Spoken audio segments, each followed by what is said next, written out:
Assalamualaikum warahmatullahi wabarakatuh. Selamat sore teman-teman semua.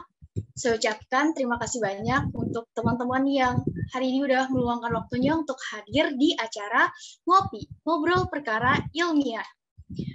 Dan perkenalkan, saya Reni sebagai moderator pada acara Ngopi kali ini. Buat teman-teman yang masih bingung banget nih, aduh acara Ngopi ini ada ngapain aja sih kita? Nah, jadi acara Ngopi adalah acara diskusi ilmiah yang dikemas dengan santai dan akan dipandu oleh seorang moderator. Untuk teknisnya diawali dengan moderator akan menyampaikan pengantar. Setelah menyampaikan pengantar, moderator akan menampilkan pertanyaan-pertanyaan yang nanti jawabannya akan kita diskusikan bersama. Nah, lalu untuk output dari acara ini adalah sebuah infografis yang pastinya teman-teman bisa akses di IG HMS FT Unsil. Mungkin teman-teman yang belum follow bisa langsung di-follow aja IG-nya. Oh ya teman-teman, meskipun acara ngopi ini santai ya, tapi tetap ada tata tertib yang berlaku nih selama acara diskusi ngopi berlangsung. Jadi saya bacakan terlebih dahulu ya tata tertibnya. Yang pertama, akses ke Zoom akan dibuka 10 menit sebelum acara dimulai. Yang kedua, ID peserta dalam acara ngopi ini harus menggunakan format nama asli, spasi, angkatan. Buat teman-teman yang namanya belum sesuai, bisa disesuaikan terlebih dahulu, jadi nama asli, spasi, angkatan. Lalu yang ketiga, peserta yang mendapat akses ke Zoom harus berpakaian sopan dan berperilaku sopan ya teman-teman tentunya saat diskusi ngopi berlangsung. Lalu yang keempat, peserta sangat diharapkan untuk mematikan suara atau mute dan wajib menyalakan kamera selama diskusi berlangsung. Ini buat teman-teman yang masih off cam bisa di on cam-kan dulu ya teman-teman. Oke, yang tidak berhalangan untuk on cam bisa on cam dinyalakan terlebih dahulu ya kameranya.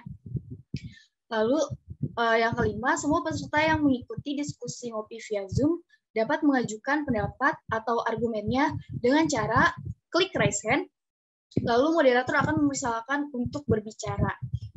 Lalu yang terakhir adalah teman-teman di akhir acara nanti akan dibagikan link daftar hadir dan feedback. Dan teman-teman wajib banget buat ngisi link tersebut ya untuk evaluasi dari acara hari ini. Gitu.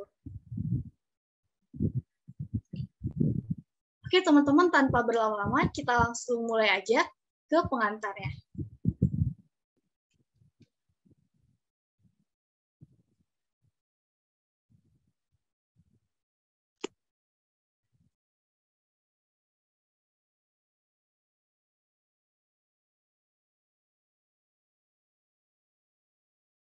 Five, four, three, two, one.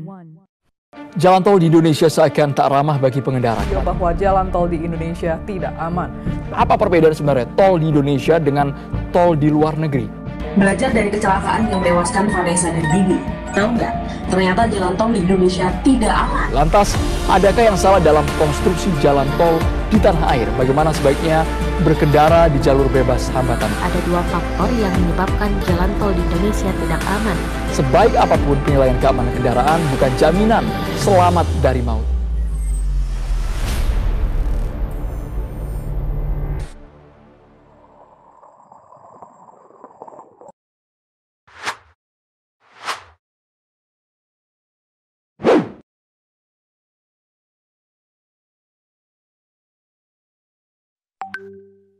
Kecelakaan maut yang menewaskan artis Vanessa Angel dan suaminya Febri Ardiansyah. Mobil yang mereka tumpangi diduga mengalami kecelakaan tunggal di Tol Jombang, Jawa Timur. Polisi menyebut lokasi kecelakaan tepatnya di Tol Jombang, kilometer 672. Mobil Vanessa melaju ke arah Nganjuk menuju Surabaya, Kamis 4 November 2021. Berdasarkan kasus tersebut, muncullah sebuah video yang viral beberapa waktu lalu yang menyatakan bahwa jalan tol di Indonesia tidak aman. Video tersebut diunggah melalui akun TikTok yang berisi tentang beberapa alasan kenapa jalan tol di Indonesia tidak aman. Opini tersebut dibantah oleh Kementerian Pekerjaan Umum dan Perumahan Rakyat atau PUPR melalui Badan Mengatur Jalan Tol atau BPJT, menyebutkan pembangunan jalan tol di Indonesia telah memperhatikan resiko kecelakaan di jalan tol. Apakah benar jalan tol di Indonesia aman? Mari kita simak diskusinya di Ngopi.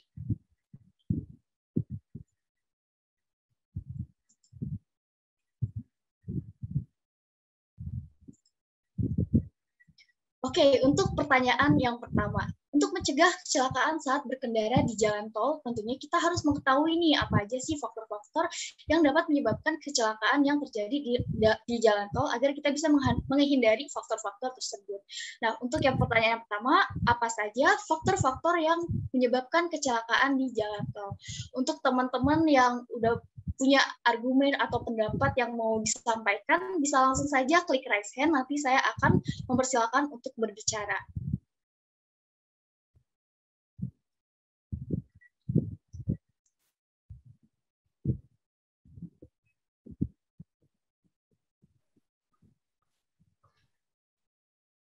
Oke, teman-teman, ditunggu ya di sini.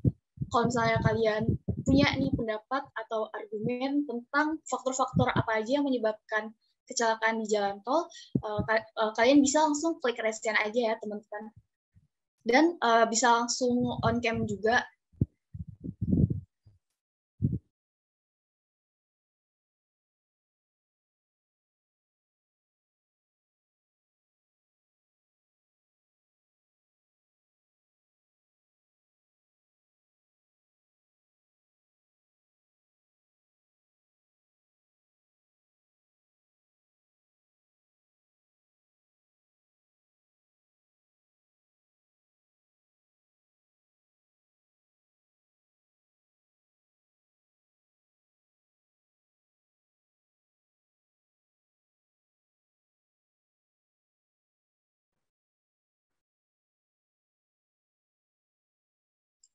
Oke, di sini udah ada yang raise hand ya tadi. Oke, ada nih Amelia Solihah. Oke. Dipersilakan ke Amelia.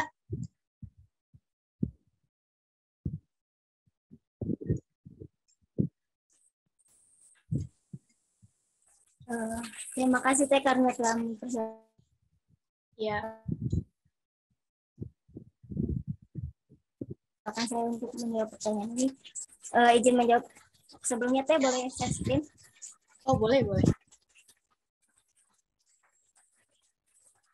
Nah.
Mohon maaf, Amelia, suaranya tidak terdengar.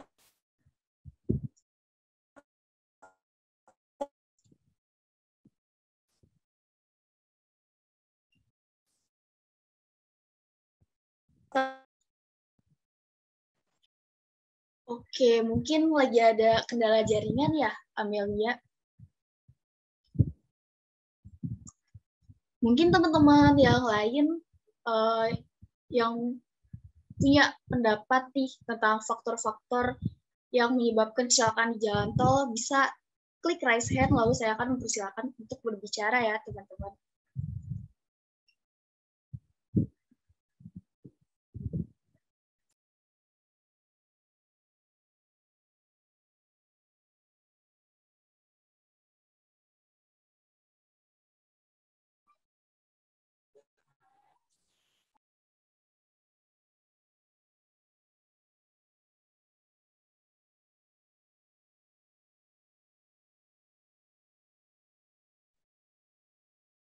Izin masuk. Oke, di sini udah ada Hilmi ya. Dipersilakan Hilmi. Tadi kan pertanyaannya ada faktor-faktor apa aja yang menyebabkan kecelakaan lalu lintas ya. Saya dapat inilah referensi ringan. Saya dapat infografis. Boleh sharing nggak sebelumnya? Oke, boleh dipersilakan. Oke, saya sharing dulu ya. Nah, ini saya dapat infografis. Share screen-nya udah kelihatan belum? Sudah. Ini ada dari website sirosakorlantas.id.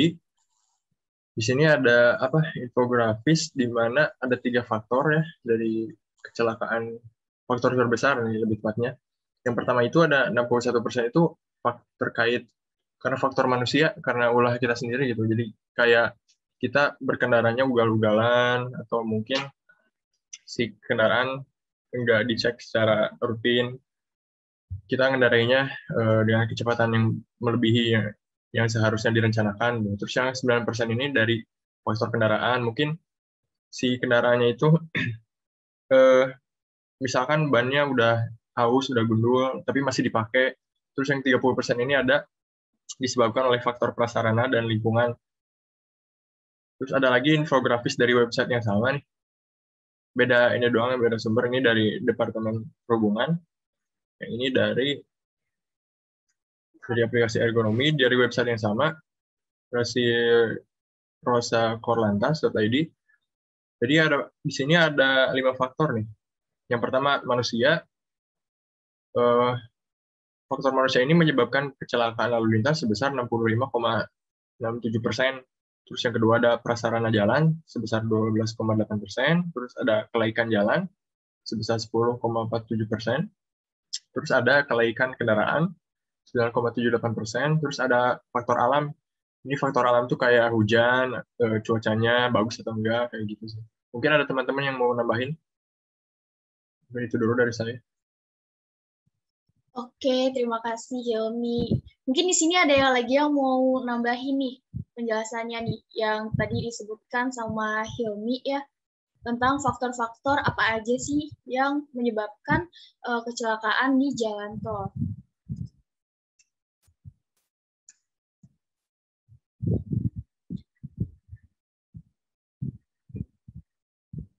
Oke, Amelia udah kembali lagi nih ya ternyata. Oke, Amel, boleh dipersilakan. Ya, makasih Teh. Maaf tadi sinyalnya lagi gas tadi. Yang pertama tuh ada faktor manusia. Biasanya disebabkan oleh kelalaian manusia itu sendiri. Misalnya mengemudi ketika bermain handphone ketika mengemudi. Sebagai contoh seperti kasus yang kemarin tuh yang almarhum Vanessa Angel sama suaminya. Supirnya tuh nge-instastoryin perjalanan mereka. Jadi mungkin tingkat kefokusannya akan berkurang. Selanjutnya mengantuk. Karena jalan tol itu monoton ya, jalannya lurus terus, gak berbelok-belok, dapat menyebabkan rasa kantuk. Sehingga disarankan di samping si supirnya tuh ada teman buat ngobrol gitu biar si supirnya nggak mengantuk. Selanjutnya ada faktor minuman keras seperti alkohol, itu juga dapat menyebabkan kecelakaan di jalan tol. Mungkin itu aja.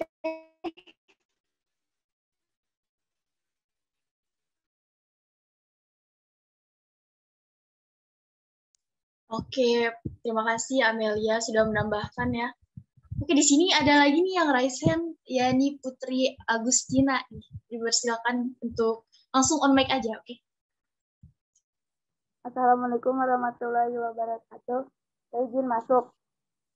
Ya. Tadi kan kata Teteh,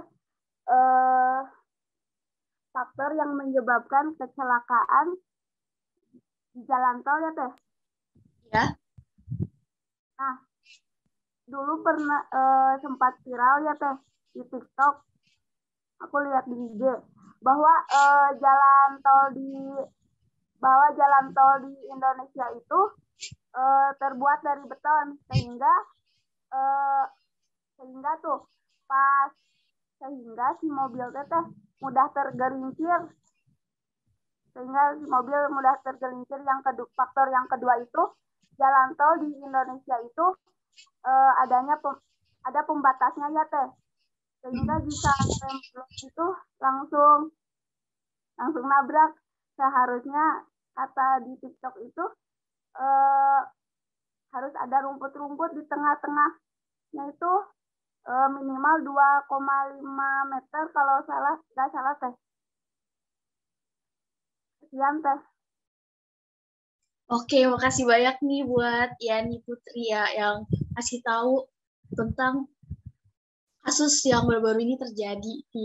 Jadi nanti kita ada sectionnya sendiri dibuat ngebahas tentang jalan tol di Indonesia yang pakai beton gitu teman-teman. Oke teman-teman, mungkin di sini ada lagi yang mau nambahin. Bisa langsung klik resen aja teman-teman dan langsung on mic. Lalu jangan lupa juga buat nyalain kameranya.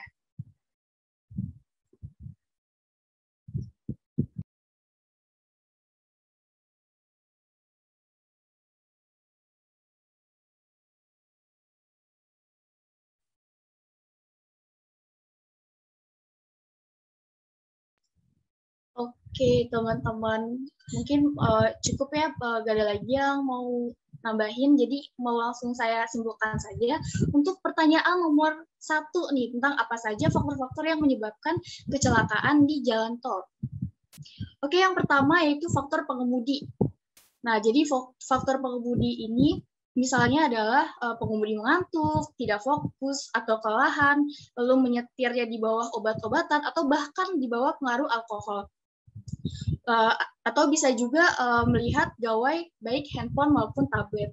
Lalu yang selanjutnya yang kedua yaitu faktor kendaraan, yaitu bisa dilihat dari kondisi mesinnya, remnya, lampunya, atau ban, dan muatan bisa jadi penyebab dari kecelakaan di jalan tol.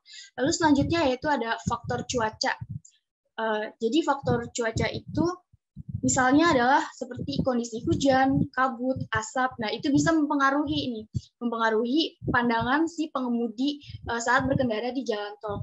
Lalu yang terakhir yaitu faktor lingkungan nih, atau berupa desain jalan seperti median, gradien, alignment, jenis permukaan, ataupun kontrol lalu lintas seperti marka, rambu, dan lampu jalan. Gitu, teman. Gitu. Oke, kita sekarang lanjut ke pertanyaan selanjutnya nih, pertanyaan kedua.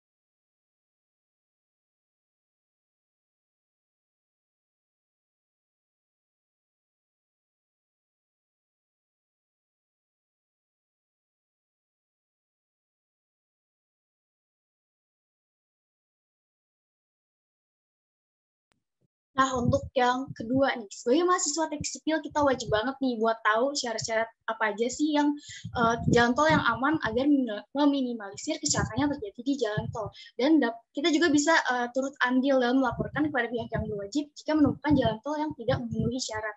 Buat teman-teman, pertanyaan selanjutnya itu adalah apa aja sih syarat-syarat jalan tol yang aman. Oke, sekali lagi teman-teman bisa langsung klik raise hand aja ya kalau udah punya pendapat atau argumen tersendiri nih mengenai jawaban dari pertanyaan tersebut. Oke, teman-teman yang lainnya diingatkan kembali buat yang belum on cam nih bisa dinyalakan terlebih dahulu ya kameranya teman-teman.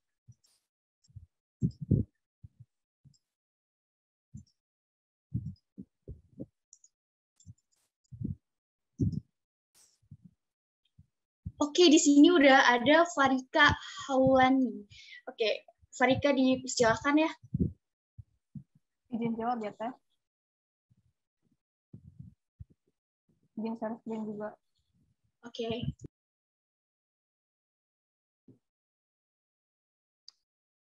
Oke, jadi saya itu mengambil referensi dari Peraturan Pemerintah Nomor 15 Tahun 2005. Nah, untuk yang pertama itu, jalan tol mempunyai tingkat pelayanan keamanan dan kenyamanan yang lebih tinggi dari jalan umum yang ada dan dapat melayani arus lalu lintas jarak jauh dengan mobilitas tinggi. Oke, bisa dilihat ya. Jadi jalan tol itu memiliki keamanan dan kenyamanan yang lebih tinggi daripada jalan umum. Contohnya saja dari keefektifan waktu gitu. Ketika kita menggunakan jalan tol kan akan lebih cepat juga, lebih menghemat waktu. Terus dari segi bahan bakar juga lebih hemat gitu karena jaraknya itu yang lebih cepat. Terus juga bisa menghindari dari kemacetan dan juga safety-nya lebih aman lah lebih aman daripada jalan umum, bisa terhindar dari kecelakaan lalu lintas karena kan tidak semua kendaraan itu bisa masuk ke jalan tol. Nah, untuk yang kedua itu jalan tol yang digunakan untuk lalu lintas antar kota didesain berdasarkan kecepatan rencana paling rendah 80 km per jam, dan untuk jalan tol di wilayah perkotaan didesain dengan kecepatan rencana paling rendah 60 km per jam. Jika kita sedang berkendara di jalan tol, tentunya kan harus memenuhi aturan sesuai berkendara di jalan tol supaya kita tuh lebih aman dan bisa menghindari dari kecelakaan di lalu lintas di jalan tol gitu.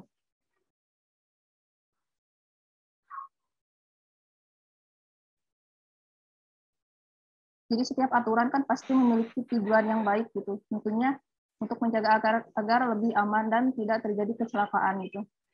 Untuk yang ketiga tuh jalan tol didesain untuk mampu menahan muatan sumbu terberat paling rendah 8 ton. Yang keempat tuh setiap ruas jalan tol harus dilakukan pemagaran dan dilengkapi dengan fasilitas penyeberangan jalan dalam bentuk jembatan atau terowongan. Fungsi dari dilakukannya pemagaran adalah sebagai pelindung agar kendaraan yang melewatinya terlindung dari misalkan terjatuh dari ke sungai atau ke jurang gitu ketika terjadi kecelakaan gitu atau ke tempat yang lebih rendah. Jadi si kendaraan itu nggak langsung terlempar ke misalnya ke jurang atau ke sungai-sungai atau ke tempat yang lebih rendah gitu. Nah untuk untuk fasilitas penyeberangannya juga dalam bentuk jembatan atau terowongan karena kan di jalan tol itu kita nggak bisa melintas seenaknya gitu. Yang ada nanti kita yang ditabrak gitu. Yang kelima tuh pada tempat-tempat yang dapat membahayakan pengguna jalan tol harus diberi bangunan pengaman yang mempunyai kekuatan dan struktur yang dapat menyerap energi benturan kendaraan. Contohnya seperti di nomor 4 dilakukan pemagaran dan dilengkapi dengan fasilitas penyeberangan gitu dalam bentuk jembatan atau terowongan. Dan yang keenam tuh setiap jalan tol wajib dilengkapi dengan aturan perintah dan larangan yang dinyatakan dengan rambu lalu lintas, marka jalan dan atau alat memberi isyarat lalu lintas. Sekian teh.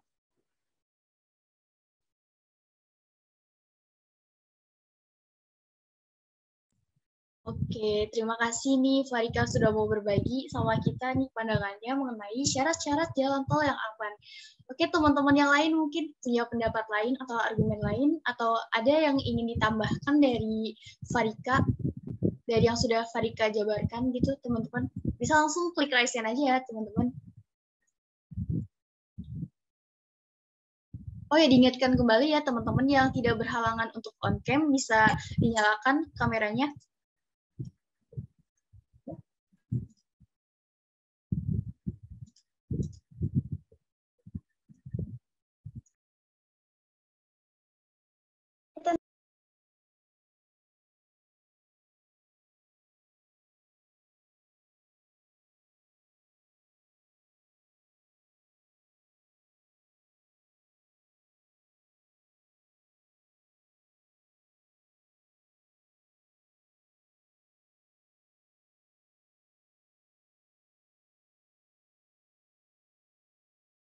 Oke, sekali lagi teman-teman yang punya pendapat atau argumen lain bisa langsung klik raise hand aja. Saya akan mempersilahkan untuk berbicara.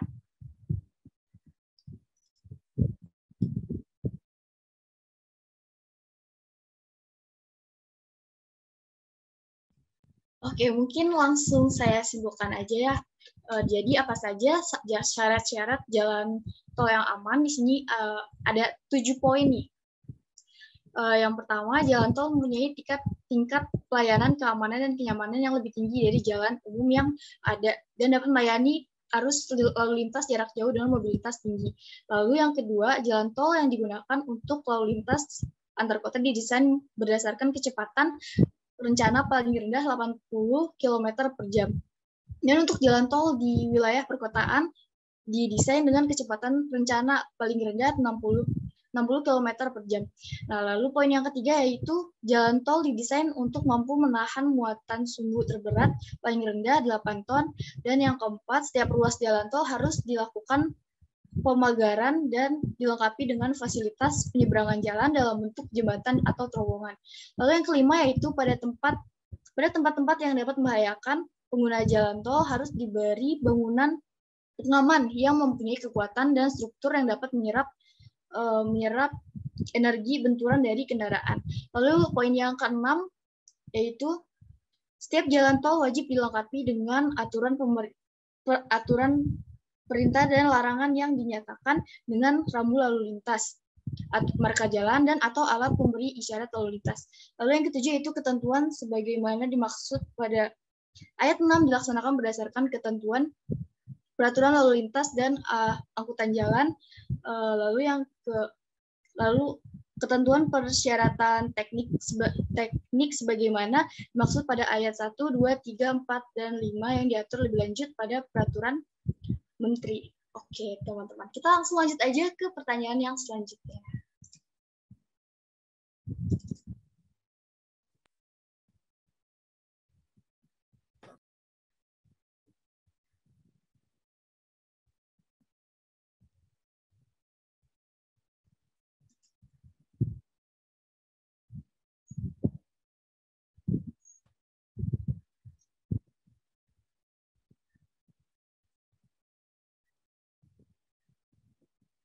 Oke, salah satu penyebab tidak amannya jalan tol di Indonesia yang dinyatakan oleh anak teknik Indo adalah permukaan jalan tol yang terbuat dari beton nih. Nah, pertanyaannya adalah, apakah permukaan aspal maupun beton berpengaruh nih pada keamanan jalan tol? Oke, teman-teman yang punya argumen atau pendapat bisa langsung aja klik raise hand. Dan saya akan mempersilahkan untuk berbicara. Dan teman-teman bisa langsung on cam dan on mic juga ya, teman-teman. Oke.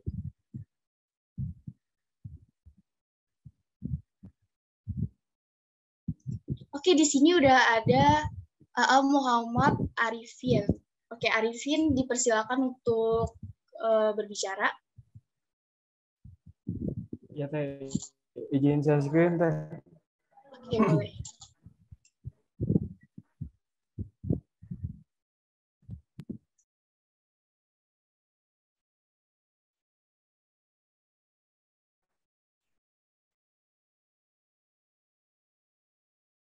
Mungkin ada share screen-nya, teman-teman.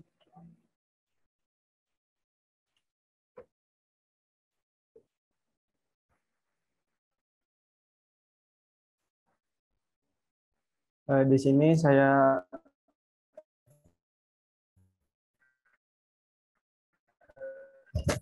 akan menjawab pertanyaan yang tadi. Menurut Hendra Himawan, sales admin dan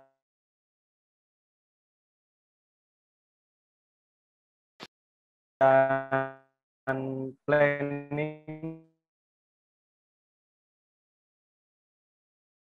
Departemen Training juga mengatakan apabila permukaan jalan itu keras dan permukaan jalan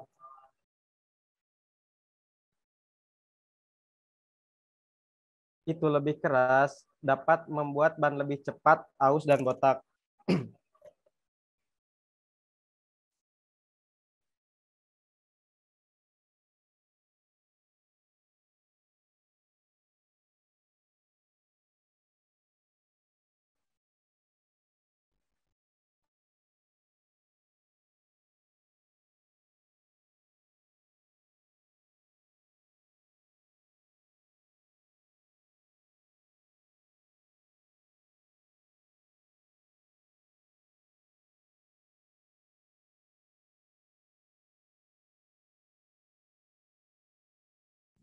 Oke, di sini ada Faradila ya, dipersilakan.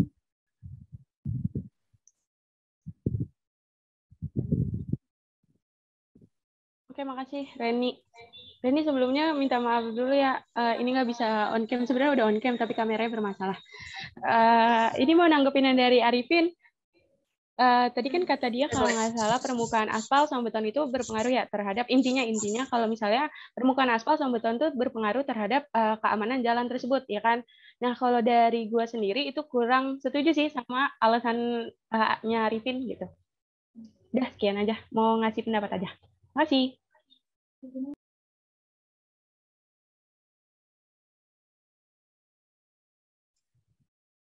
Oke, makasih. Terus nih ada lagi nih yang raise hand ya. Ada Ulia.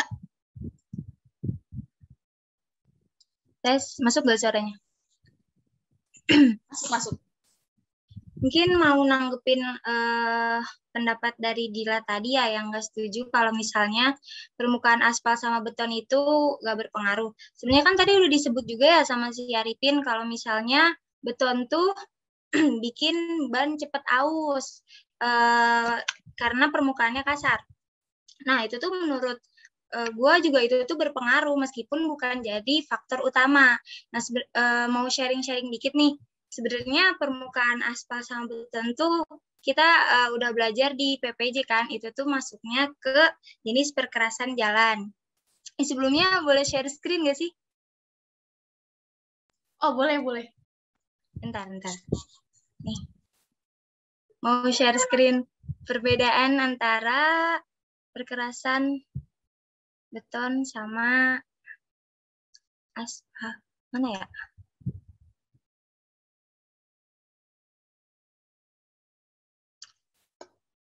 Muncul nggak? Muncul.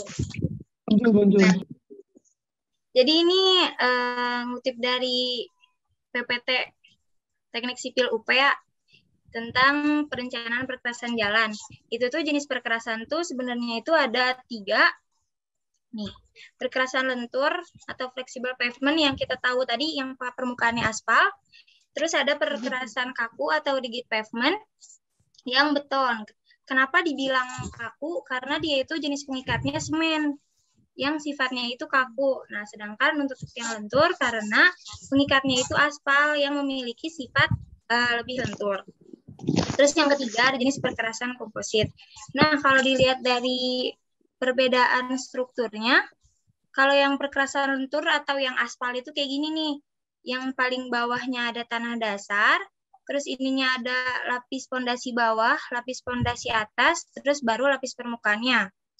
Terus ini kayak gini teman-teman kalau di jalan, kalau buat yang aspal. Terus kalau buat yang kaku atau yang beton gimana sih? Yang beton tuh kayak gini. Sebentar. Nah, dia itu strukturnya ada tanah dasar, langsung pondasi, habis itu langsung plat betonnya. Kan kalau yang tadi di lentur tuh ada pondasi bawah ya. Kalau yang ini tanah dasar, pondasi, sama plat beton. Sebenarnya bedanya apa sih antara rigid pavement sama flexible pavement? Nah, gue juga nemu artikel nih di sini nih. Ini deh kalau nggak salah. Nah, keganti nggak? Keganti. Ya.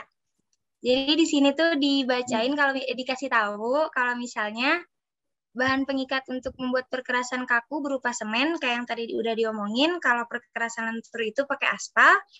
Terus yang kedua, akibat dari repetisi beban atau pembebanan yang terus-menerus atau terus berulang, perkerasan kaku ini nantinya itu bakal retak pada bagian permukaannya. Sedangkan kalau buat perkerasan lentur akan timbul lendutan. Kalau yang kita tahu tuh aspal kalau misalnya udah lama itu tuh suka bergelombang gitu. Ya nggak sih? Nah, makanya buat perkerasan kaku atau rigid pavement itu tuh emang sering digunain buat di jalan tol. Karena ya itu tadi, dia kalau misalnya akibat repetisi bebannya mengalami retak-retak. Jadi kan kalau bergelombang tuh lebih bahaya ya daripada retak-retak. Nah, terus kenapa juga beton lebih digunain buat tol? Karena dia itu lebih mampu nahan beban. Nah, terus Yang ketiga, penurunan tanah dasar pada perkerasan kaku itu bersifat sebagai balok di atas peletakan. Sebaliknya, pada perkerasan lentur akan menyebabkan permukaan jalan bergelombang mengikuti tanah dasar, kayak tadi yang udah dibilang. Terus yang keempat, jika temperatur udara berubah, modulus kekakuan pada perkerasan kaku tidak berubah, tetapi modulus kekakuan pada perkerasan lentur ikut berubah. Kayak kita tahu ya kalau aspal, kalau misalnya suhu dia panas, itu tuh bakal meleleh, ya nggak sih? Jadi, modulus kekakuan buat perkerasan kaku itu lebih bagus daripada yang lentur. Terus yang kelima, begitu pula dengan tingkat tegangan dalam yang timbul ketika suhu udara berubah. Perubahan tegangan dalam yang terjadi pada perkerasan kaku itu cukup besar, tapi pada perkerasan lentur hanya timbul tegangan dalam yang kecil. Nah, jadi kurang setuju tuh sama pendapat Dila yang tadi, kalau misalnya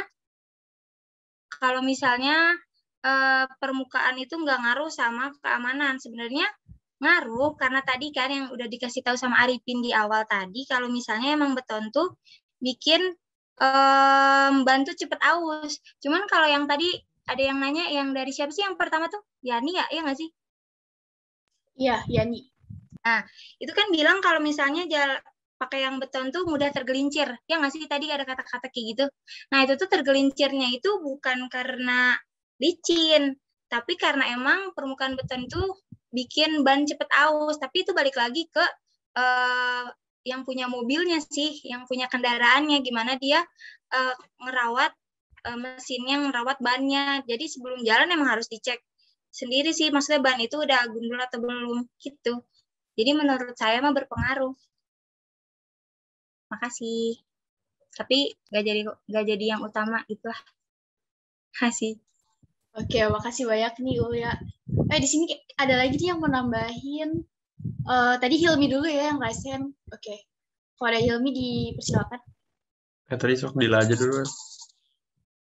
Oke, ya udah. Dila dulu ya, Dil. Dipersilakan, Dil. Ya, makasih ya Hilmi. Tapi kalau mau duluan juga nggak apa-apa. Tapi makasih, gue duluan aja dah.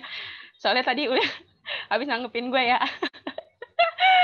Gue jadi pas Ulya ngomong, kayaknya gue jadi lumayan setuju sih sebenarnya kenapa perkerasan tuh dijadiin salah satu faktor keamanan jalan.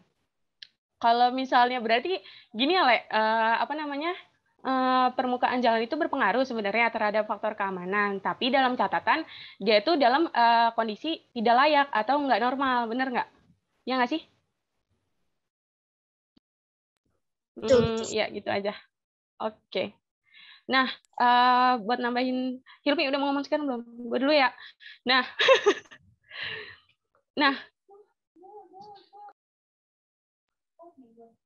sorry. Halo? Iya, gimana, Dil? Masuk, Bu Haji. Oh iya, sorry. Nah, ini gue sebenarnya nemu nih, boleh share screen dulu nggak, Reni? Boleh. Okay, thank you. Nah, ini gue sebenarnya nemu nih, klasifikasi jalan-jalan tuh yang nggak layak atau dikatakan rusak menurut Kementerian Pekerjaan Umum dan Perumahan Rakyat, Direktorat Jenderal Bina Marga. Isinya itu tentang panduan pemeliharaan teknologi pemeliharaan preventif pekerjaan jalan. Di halaman 7. Sebentar dulu ya.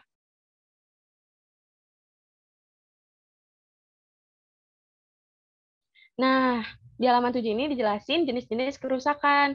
Jenis kerusakan yang pertama itu jenis kerusakan pada perkerasan lentur, atau yang kita tahu itu permukaan aspal. Yang pertama adanya pelepasan butiran atau raveling, yang kedua adanya retakan atau cracking, terus yang ketiga adanya alur atau routing. Nah, jenis kerusakan untuk perkerasan kaku atau yang kita tahu itu perkerasan beton, itu yang pertama adanya retakan memanjang, yang kedua retakan melintang, yang ketiga gompalan pada sambungan, yang keempat adanya pecahan sudut, dan yang kelima adanya pumping.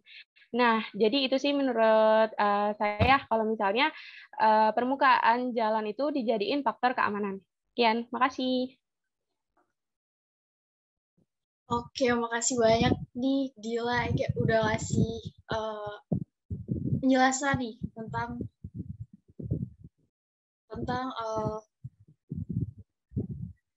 aman atau tidaknya jalan beton atau aspal untuk jalan tol yang terbuat dari beton atau aspal. Oke, Hilmi ada yang mau ditambahkan? Izin masuk ya. Ini masih pendapat aja sih.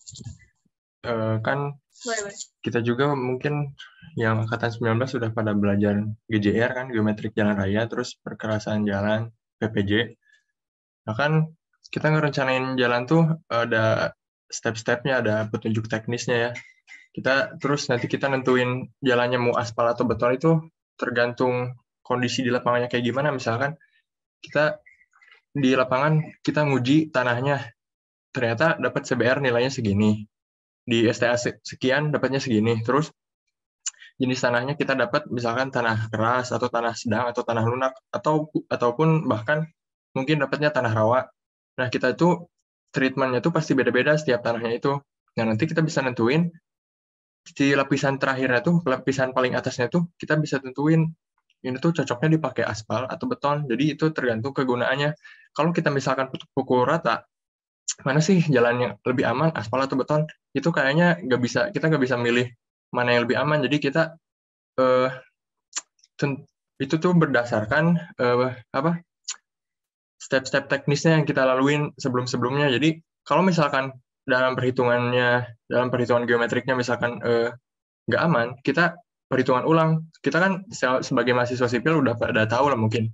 Kalau ngerjain soal-soal itu kan ada oke, ada tidak oke. Kalau nggak oke, berarti kan apa yang harus kita lakukan? Kita harus mengulangi perhitungan yang kita lakukan gitu kan. Kalau udah aman, berarti ini bisa dilanjutin gitu. Mungkin itu aja sih dari saya.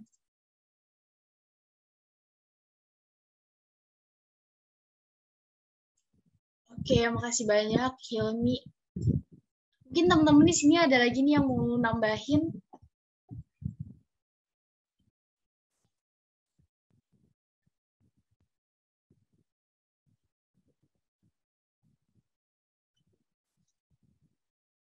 Oke. Kalau teh izin masuk teh, mau izin menambahkan. Oh iya, Arifin. Boleh. Terus ada lagi, menurut Sony, jalan yang terbuat dari batu, aspal, rigid, dan blok semuanya memang sama. Jika kita tidak dapat mengetahui jalan mana yang memiliki tingkat kecelakaan yang tinggi, hal ini kembali lagi kepada pengemudi kendaraan itu sendiri. Jadi permukaan aspal atau beton tidak berpengaruhi keamanan jalan tol, namun pengemudi yang harus mengetahui medan yang mereka tempuh dan mempersiapkan kendaraan mereka. Terus ada juga dari Kementerian PUPR menyebutkan bahwa semua jalan tol di Indonesia sudah melalui uji layak operasi dan uji layak fungsi, termasuk juga mempertimbangkan standar keselamatan dan keamanan pada permukaan aspal maupun beton. Mungkin segitu teh tambahannya. Oke, makasih nih Arifin udah mau nambahin lagi nih. Padahal tadi udah jelas banget dan ternyata masih ada nih tambahannya gitu. Mungkin teman-teman ada lagi yang mau nambahin atau mungkin ada lagi yang mau menyanggah gitu pendapat dari teman-teman yang barusan udah diskusikan nih dari Ulya, Hilmi, Dila, dan Arifin. Bisa langsung klik raise aja, nanti saya akan silakan untuk berbicara.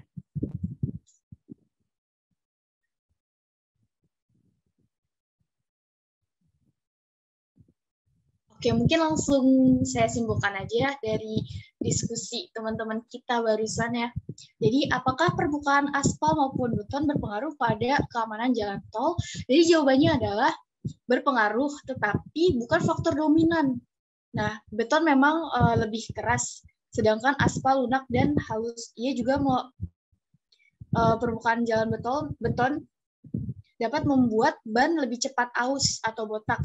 Nah, ban yang aus atau botak memang memperbesar resiko pecah ban. Namun, korelasi beton menyebabkan ban pecah itu tidak bisa dinyatakan dengan benar atau salah dan masih perlu diteliti lebih lanjut gitu, teman-teman. Oke, sekarang kita lanjut ke pertanyaan yang selanjutnya.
Selain jalan yang terbuat dari beton, dinding pembatas jalan juga diduga pemicu nih dari tidak amannya suatu jalan tol. Karena seharusnya jalan tol yang aman di tengahnya harus berupa rumput dengan 2,5 meter dengan kelandaian 5%.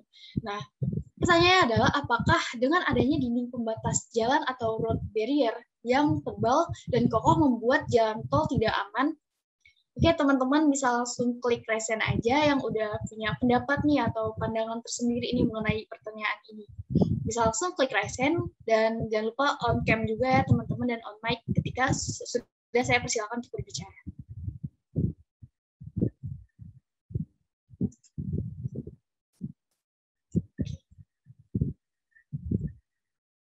Oke, di sini udah ada Jepiansyah ya, dipersilakan untuk berbicara.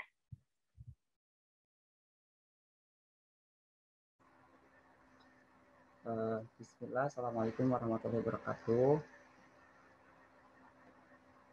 Sebelumnya saya izin berbicara ya, tapi saya izin nggak share screen. Tapi saya di sini landasan sumbernya insya Allah jelas gitu dari Kementerian PUPR yang mengemukakan langsung di bawah di depan layar gitu, layar kamera. Tapi saya izin nggak share screen ya teh. Oke. Ya. Nah, jadi seperti ini teman-teman. Dari namanya juga ini road barrier ya, pengaman jalan atau pembatas jalan. Ya sudah tentu fungsinya itu untuk membatasi jalan supaya kendaraan yang melaju itu sesuai dengan space yang sudah disediakan. Nah, sekarang masalahnya bukan seperti itu. Masalahnya itu road barrier-nya itu sangat kokoh dan kuat. Sehingga jika ada mobil yang menabrak road barrier tersebut, mobil tersebut itu bisa hancur. Secara tidak langsung yang mengemukakan argumen seperti itu bahwa road barrier itu tidak aman. Nah, sedangkan road barrier ini dirancang dan diaplikasikan itu mempunyai tujuan gitu, yaitu untuk meredam kecelakaan supaya tidak terlalu fatal. Nah, ini berbanding terbalik dong dengan argumen yang tadi yang mengemukakan bahwa jika mobil menabrak road barrier itu akan terjadi kerusakan yang fatal gitu pada mobilnya. Yang secara tidak langsung mengemukakan bahwa road barrier itu tidak aman. Ini berbanding terbalik. Jadi kalau misalkan argumen yang tadi benar, yang mengemukakan bahwa road barrier tidak aman, berarti road barrier yang sudah dibuat dari dulu itu salah dong perencanaannya. Nah, sedangkan road barrier itu kan sudah ada dari dulu ya, diaplikasikan oleh ITI dan sudah menjadi kebutuhan di berbagai negara juga gitu. Jadi istilahnya sudah SNI lah gitu ya, sudah melalui beberapa pengujian dan akhirnya kalau udah beberapa pengujian lulus dan aman ya diaplikasikan gitu, tidak langsung sembarangan diaplikasikan sesuai argumen atau sesuai inovasi kita gitu. Oh ini bagusnya begini, nggak seperti itu gitu. Tapi melalui pengujian dulu apakah aman atau tidak. Kalau aman diaplikasikan ya, kalau tidak ngapain gitu ya, mencelakai orang gitu. Nah sekarang bayangkan jika tidak ada road barrier seperti yang di layar ini ya, di tengah itu, jika tidak ada road barrier, bisa saja si pengendara ada yang ketinggalan misalkan di rumah, bisa saja berputar arah gitu. Nah malah itu yang akan jadi pemicu kecelakaan. Belum lagi kalau misal ada mobil yang lepas kendali yang akhirnya menyeberang ke arah yang berlawanan, itu akan terjadi tubrukan yang sangat kuat. Kenapa? Karena di sana yang arah ke sebelah sini itu memiliki kecepatan juga gitu. Yang sebelah sini ke sebelah sana memiliki kecepatan juga. Jadi kalau misalkan bertabrakan, itu akan menimbulkan spekulasi yang sangat kuat. Spekulasi benturan yang sangat kuat. Jadi bisa dikatakan kecelakaannya akan lebih fatal daripada adanya road barrier gitu. Nah, sekarang kita belajar dari studi kasus yang kemarin gitu. Dari almarhum Vanessa Angel, seperti yang teteh moderator juga sampaikan, Tereni gitu tadi tentang kecelakaannya kemarin. Itu kan menabraknya ke sebelah kiri ya. Sebelah kiri dalam artian tidak akan menyeberang ke arah yang berlawanan gitu. Nah, dilihat dari aspek kecelakaannya, mobil yang kemarin itu hanya 10% yang menabrak road barrier-nya gitu daripada panjang bodi seluruhnya. Jadi 10% itu seperti ini. Misalkan ini road barrier, ini mobil. Jadi 10% itu seperti ini. Membuat elevasi yang hampir tegak lurus dengan si road barrier-nya gitu. Jadi jika kecepatannya tinggi dengan benturan 10%, itu bisa saja mobilnya terbalik karena hanya 10%. Bayangkan jika seperti ini 80% atau 70% lah seperti ini. Nah, itu benturannya itu tidak akan terlalu parah atau sampai terguling-guling gitu kalau seperti ini. Karena bodi mobil juga disusun atau direncanakan itu untuk meredam benturan. Tapi sedangkan di sini bodi mobilnya hanya 10% yang dikenai seperti ini, jadi susah untuk meredam si benturannya gitu. Jadi kalau misalkan dengan kecepatan tinggi ya, apalagi tanpa pengereman, katanya kejadian kemarin itu menurut polisi ya, itu tidak ada pengereman gitu, tidak ada bekas pengereman. Jadi mobilnya itu stabil kecepatannya, sedangkan mengenainya hanya 10%. Jadi otomatis kalau misalkan seperti itu menabraknya akan terguling-guling gitu. Beda lagi dengan 70%, 90%, apalagi 100% seperti ini ya, sejajar gitu, itu tidak akan terjadi spekulasi yang fatal gitu, spekulasi keburukan yang fatal. Nah, sekarang bayangkan jika kejadian yang kemarin itu kan kejadiannya di jalan jembatan tol ya, kalau misalkan nggak ada road barrier, itu mobil bisa terjun bebas ke bawah dan bisa membahayakan para pengendara jalan tol yang ada di bawahnya gitu. Jadi kesimpulannya jika dikatakan road barrier itu aman atau tidak, jawabannya adalah aman. Kembali lagi, aspek yang paling pentingnya itu para pengendaranya gitu. Seperti yang disampaikan oleh Muhammad Arifin tadi, bahwa aspek terpenting itu para pengendaranya gitu. Boleh mengangkat argumen bahwasannya road barrier itu tidak aman, itu khusus untuk para pengendara yang lalai dan melanggar aturan. Kan sudah ada aturannya di jalan tol, tidak boleh sampai 60 sampai 100 km per jam gitu. Jadi kesimpulannya, apakah road barrier di Indonesia itu aman atau tidak? Jawabannya adalah aman, karena ini juga sudah dilakukan penelitian yang lebih lanjut, sehingga sampai saat ini dari dulu masih ada gitu. Kalau misalkan nggak aman, ya dari dulu juga nggak ada gitu. Seperti itu. Nah, saya di sini karena nggak share screen, saya share screen sedikit gambarannya untuk kecelakaan yang kemarin, boleh ya Teh? Oke, boleh.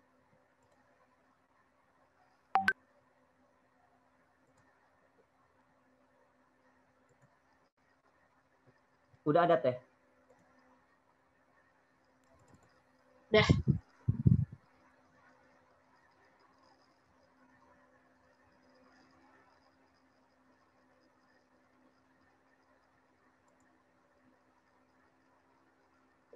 Bentar, ini mesti loading.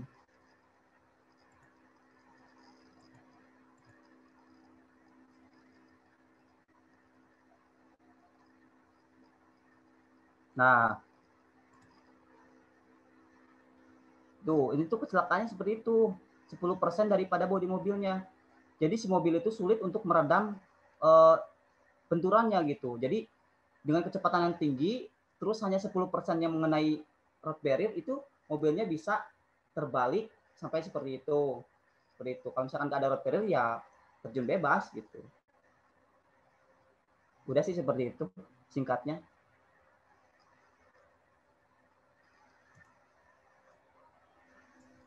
Udah Teh. Oke, terima kasih banyak nih JP, udah detail banget nih ngejelasin tentang pembatas jalan di jalan tol gitu.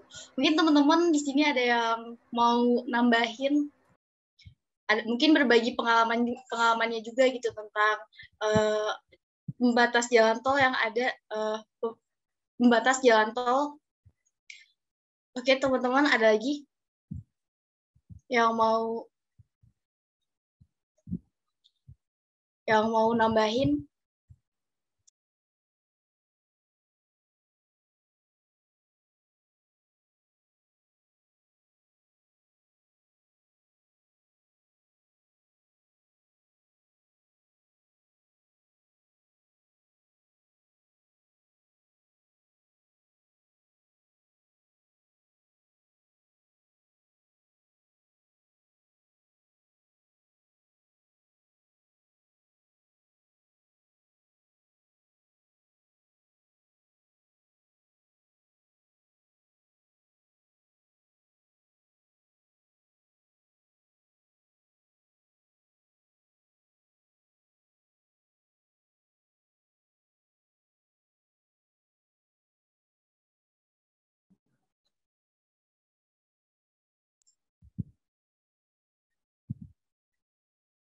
Oke, Iqbal dipersilahkan. Apakah sudah siap? Suara saya ada nggak? Ada. Saya. Oke, maaf ya kalau misalnya suara saya putus.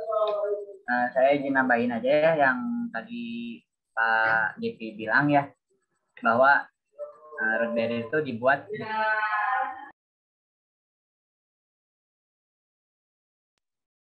Oke, sorry ada saya tadi.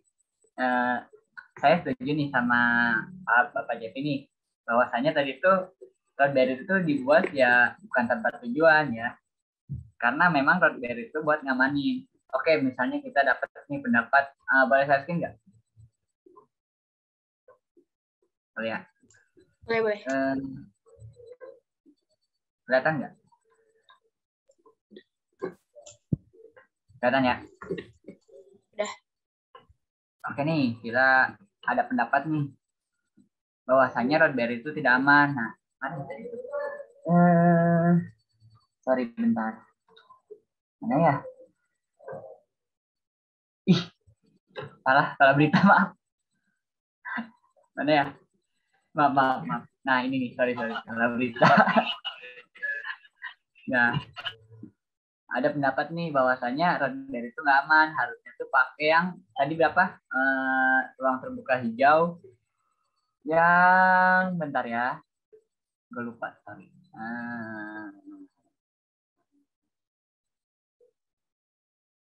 Sumpah ini beritanya mana ya? Bentar. Ya pokoknya ada pendapat bahwasanya pembatas jalan tol itu harusnya pakainya yang ini apa? Taman kan ya? Oh ini. Nah, mana ya?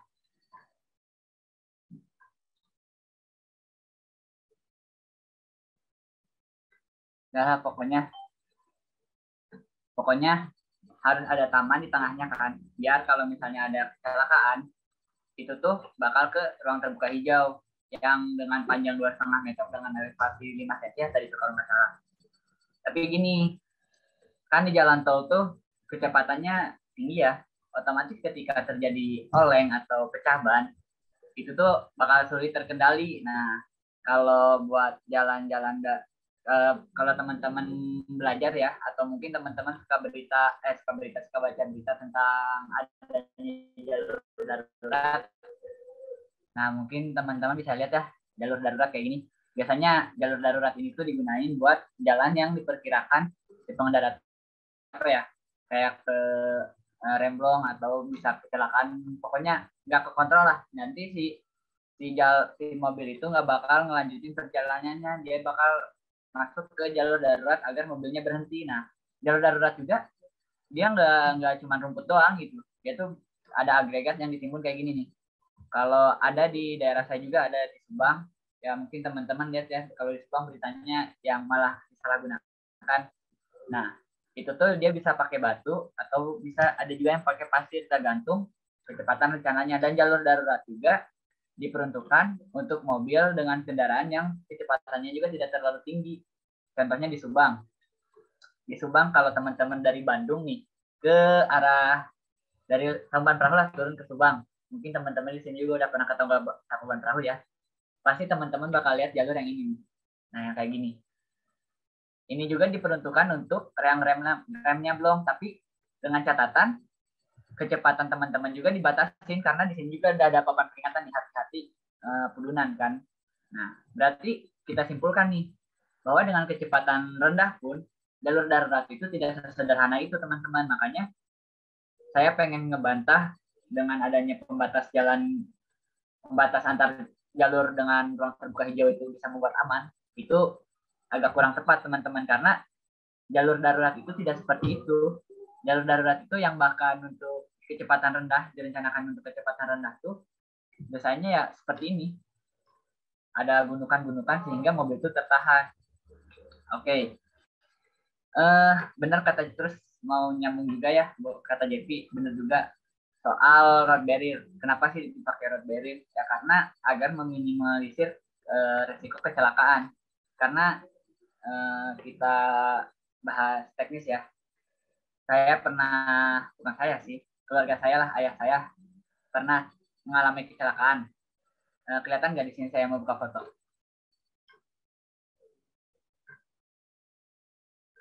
Kelihatan nggak?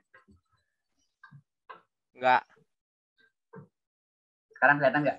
Kelihatan. Kelihatan. Oke. Jadi kronologisnya gini ya. Waktu itu ayah saya tuh emang kerjanya dari Subang ke Jakarta, dia seminggu sekali. Dulu ya, sekarang udah pindah, alhamdulillahnya. Nah, waktu itu dia kesiangan, yang harusnya dia berangkat jam 5-an, dia tuh baru bangun jam 5 lah, pokoknya dia baru berangkat jam 5:30. Nah, dia dibekalin kopi lah sama ibu gitu. Jadi dia tuh emang belum sarapan dan kurang fokus juga, makanya dibekalin kopi. Nah, bentar, kita gambarin aja ya biar enak. Kelihatan nggak saya screen-nya semuanya? Kelihatan ya? Oke. Misalnya ini jalan tol nih, ini road barrier tengah. Nah, ini jalur. Nah, ini jalur 2. Kalau teman-teman yang udah ke Cipali mungkin tahu ya, kalau Cipali itu ada 2 jalur dengan 2 lajur di setiap jalurnya. Nah, ketika itu ayah saya itu kan kesiangan, otomatis dia ngebut nih. Dia ngebut pakai jalur cepat. Nah, jalur cepat. Kondisi mobil ayah saya juga nggak ada masalah dan nggak ada apapun, cuman tiba-tiba truk yang ini nih, yang kuning ini, dia tuh oleng dari belakang dengan kecepatan yang sangat cepat, oleng ini. Dan akhirnya menabrak ke sini nih, dari samping. Makanya bisa dilihat di sebelah kiri mobil ayah saya tuh penyok berat karena ditabrak dari kiri. Nah, untungnya tuh katanya tuh ada road barrier. Jadi ketika ada road barrier itu dia langsung terpantul ke sini, langsung terpantul ke kiri. Itu mungkin masih diberi keselamatan juga ya sama Allah. Cuman dengan adanya road barrier ini, si mobil ayah satu pasti tabrak dari samping tuh nggak kepental ke sini. Yang dimana ketika itu hari Senin itu Cipali itu padat dari arah sebelahnya. Jika nggak ada road barrier atau pakai rumput lah di sininya ya, bisa jadi ketika ditabrak dari kiri gini tuh si mobil ayah saya bakal ke sini dan malah bertabrak sama mobil yang ini. Jadi malah lebih fatal. Alhamdulillahnya malah ke banting ke road barrier terus ke kiri. Jadi ya sebelah kanan bagian sopir kan sebelah kanan. Jadi aman-aman aja gitu. Makanya kesimpulannya ya road barrier juga direncanakan untuk meminimalisir kecelakaan agar saat terjadi kecelakaan seperti ini, karena kan kecelakaan tuh ada yang kecelakaan tunggal, ada kecelakaan ganda. Nah, ini kan termasuknya kecelakaan yang nggak tunggal ya, berarti ada faktor lain atau faktor pengemudi lain. Ya, ini bisa terpental ke kanan gitu.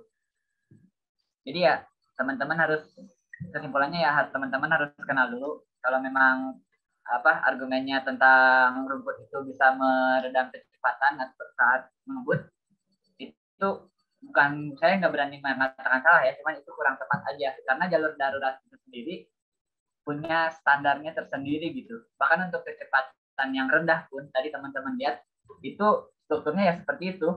Strukturnya ada yang gelombang-gelombang menggunakan batu atau menggunakan pasir, tergantung kecepatan rencananya lagi. Ini tuh untuk kecepatan yang rendah karena keturunan kan. Apalagi untuk jalan tol. Jalan tol kan lurus nih. Otomatis kecepatannya pasti di atas 80 kan. Kecepatan jalan tol itu minimum 60 sampai 100 biasanya. Nah, otomatis ketika ini terjadi oleng, ketika tol pecah ban, dia nggak bakal terkendali teman-teman. Teman-teman mau ngendalinya gimana pakai kaki? Kan nggak mungkin kan kalau pakai kaki. Ya gitu. Jadi ya road barrier ini mengamankan agar kecelakaan tidak lebih fatal lagi. Gitu. Mungkin dari teman-teman ada yang mau ditanyakan atau ditambah? Oke, makasih banyak nih Iqbal. Terus di sini ada yang raise hand nih, Hilmi. Ada yang mau disampaikan? Izin masuk ah. Ya. Saya tadi ya setuju tuh sama pendapat sama JP sama Iqbal. Tapi sebenarnya izin share screen, saya mau ngomongin duit misalnya. Nah kan dari tadi ngomongin ini mulu ya, kita sekarang ngomongin duit nih. Nah kan ada yang bilang tuh kemarin tuh kayak katanya kalau pakai concrete barrier. Nah concrete barrier biasanya kan yang dipakai tuh concrete barrier. Nah kayak gini kan katanya bahaya tuh kan, ini tuh keras, nanti ya bisa hancur lah mobil dan sebagainya. Nah, itu kita dari pembangun jalan juga sudah mempertimbangkan itu. Kenapa pilih pakai concrete barrier? Karena pertama, harganya lebih murah. Nih, harga concrete barrier yang punya 1,2 meter harganya 1,2 sekian juta. Nah, sedangkan kalau pakai roller barrier, nih panjangnya cuma 2 meter. Harganya 8,5 cuy. Ini harganya beberapa kali lipat lebih mahal. Makanya ini jarang digunakan si roller barrier itu karena harganya mahal. Lebih aman, tapi harganya mahal. Jadi si roller barrier ini tuh digunain di tempat-tempat yang rada krusial gitu. Nah, contohnya ini ada berita nih, kelihatan nggak sih? Nih, saya di-highlight. Kelihatan. Nah, adapun jalan berliku di Cikadang dipilih sebagai lokasi pertama pemasangan prototipe roller barrier. Nah, yang tadi ini, roller barrier. Nah, yang ini. Kenapa? Karena adanya kecelakaan bus masuk ke jurang yang menewaskan 21 orang. Nah, jadi si roller barrier ini tuh digunain di lokasi tertentu aja, di lokasi yang di pinggir kanan kiri jalannya itu adalah jurang, jadi nggak di semua ruas jalan gitu si roller barrier digunain. Oke, mungkin segitu aja lah ngebahas duitnya. Mungkin ada teman-teman yang lain yang mau nambahin.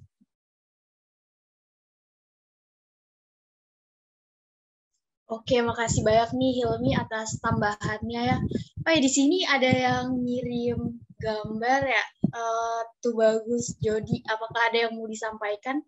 Mungkin mau nambahin sesuatu?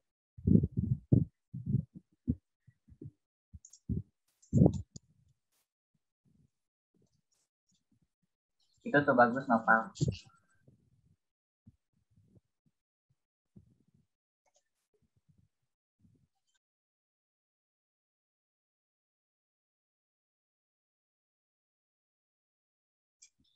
Di sini tuh bagus Jody itu ngirim foto tentang crash cushion atau peredam benturan. Mungkin mau ngejelasin sesuatu tuh bagus Jody. Atau mau nambahin sesuatu. Boleh bisa langsung on mic aja.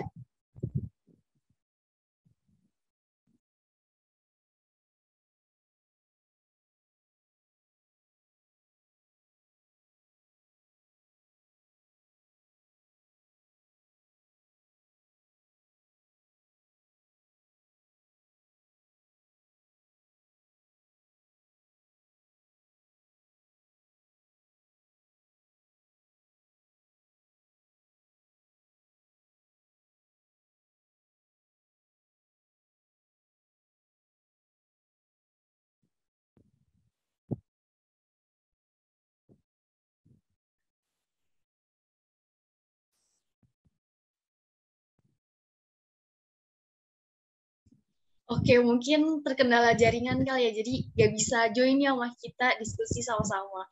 Oke, mungkin teman-teman yang lain ada yang mau nambahin, mungkin? Itu JP Raisen.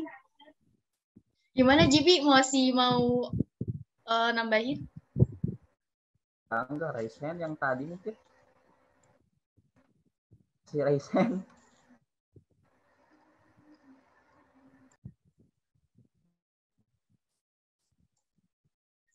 Mungkin teman-teman yang penasaran ya sama gambar yang dikirim sama Tuh Bagus, jadi bisa di-download aja di situ. Oke, mungkin udah dicukupin aja ya, disimpulin dulu nih buat pertanyaan. Tentang apakah dengan adanya jalan pembatas beton di tengah jalan yang tebal dan kokoh membuat jalan tidak aman? Jadi jawabannya adalah aman atau diperbolehkan. Jadi road barrier itu diperbolehkan karena digunakan sesuai dengan kecepatan rencana tertentu dan untuk mengurangi resiko kecelakaan yang bukan kecelakaan tunggal agar tidak terhantam ke jalur yang berlawanan arah. Jadi kalau sampai terhantam ke jalur yang berlawanan arah itu dampaknya akan menjadi kecelakaan besar gitu. Jadi akan menghantam kendaraan-kendaraan yang sedang melaju di jalan yang berlawanan arah gitu teman-teman. Oke, kita langsung lanjut aja ya teman-teman ke pertanyaan yang selanjutnya.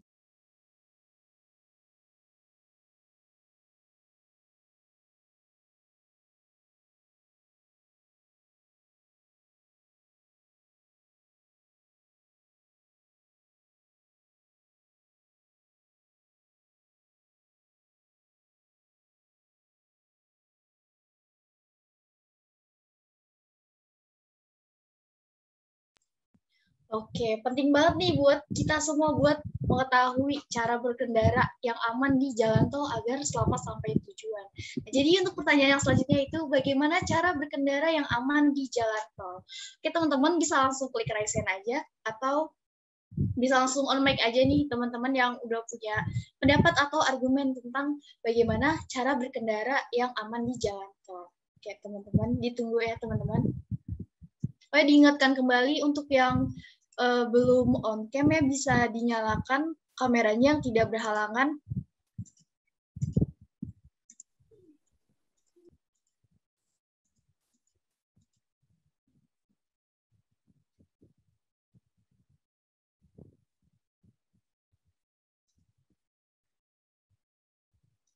Oke, di sini udah ada yang raise nih, Ade Usep.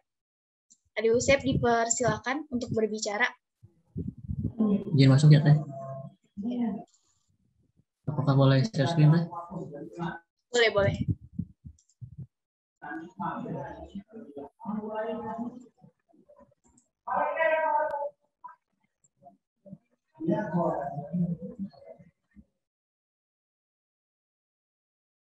Udah ada share screen-nya?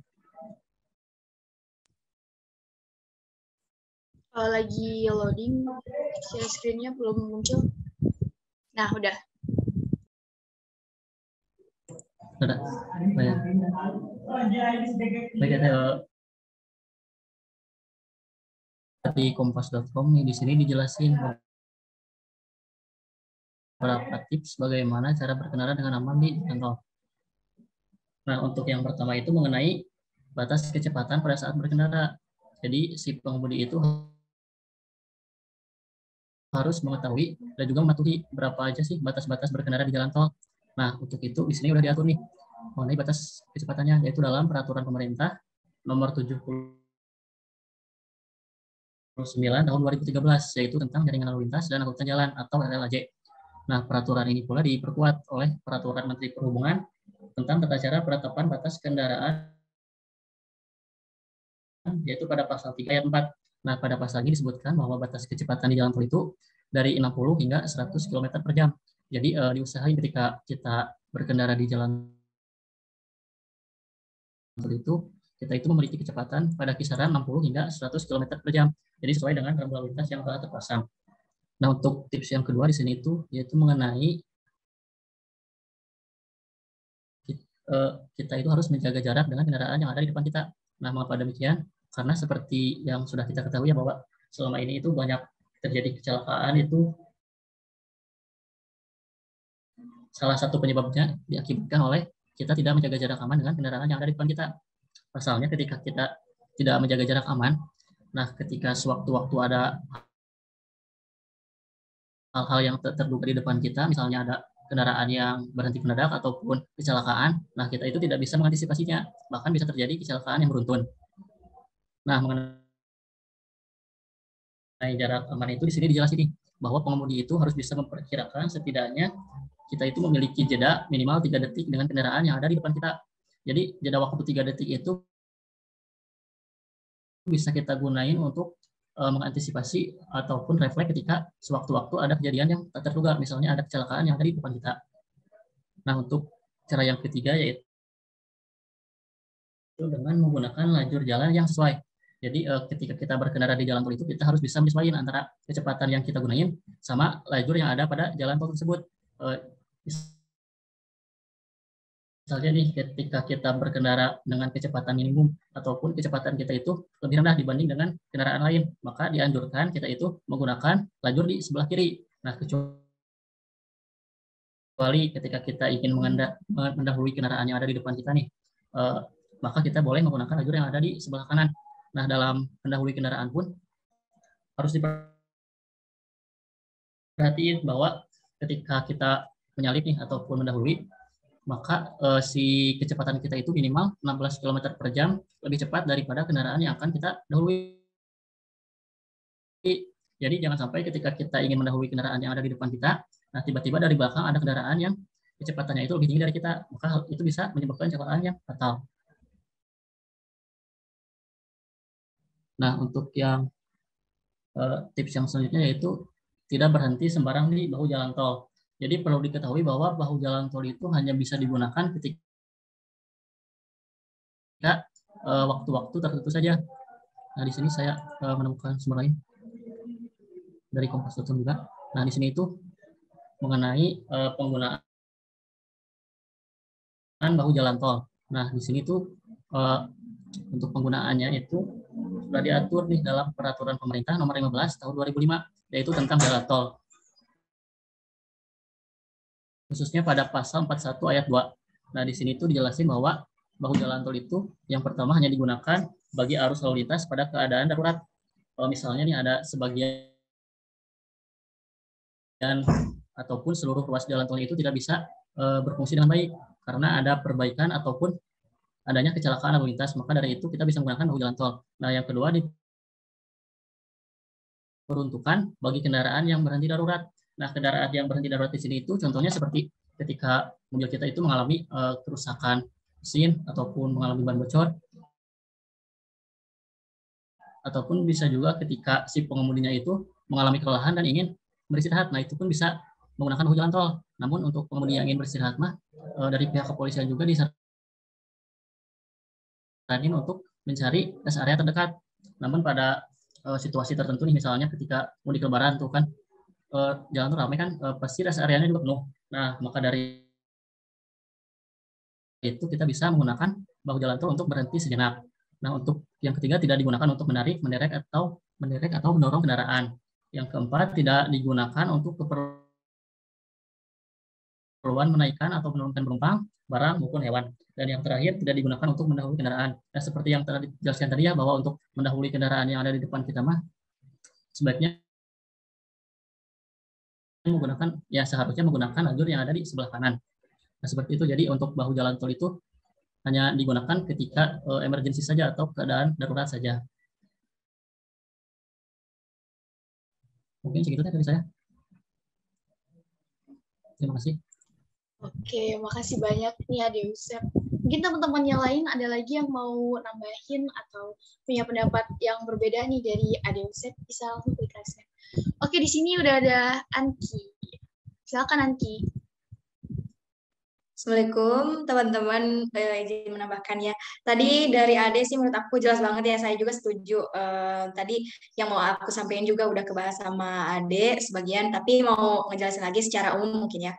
Nah, yang paling penting itu lebih ke pengguna jalan atau pengendaranya mungkin ya. Nah, jadi pengemudi itu harus dalam kondisi prima, juga kendaraan yang dipakai juga harus di kondisi yang prima. Jadi harus kita periksa dulu kondisi mobilnya, apakah air radiatornya kering atau tidak, terus kondisi mesinnya baik atau tidak, terus bannya aus atau tidak. Nah, itu kan penting banget ya.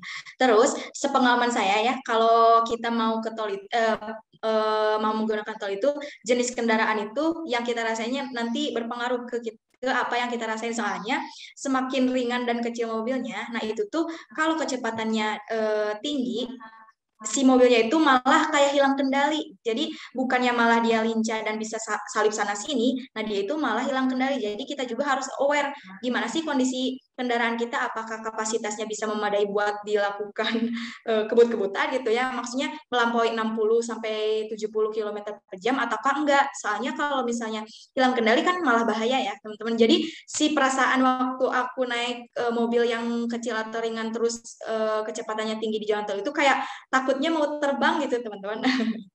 Terus ya walaupun kita cepat tapi harus stabil juga gitu kecepatannya itu. Kan tadi disampaikan juga sama teman-teman kalau maksimalnya itu hanya di 100 km per jam. Bahkan ada juga jalan tol yang letaknya itu di dalam kota itu tuh maksimalnya hanya 80 km per jam, teman-teman. Terus perlu kita ketahui area mana aja yang potensi untuk kecelakaannya tinggi. Jadi kita bakal tahu harus lewat yang mana gitu. Pokoknya jangan berkendara di tepian jalannya atau dekat dengan road barrier gitu.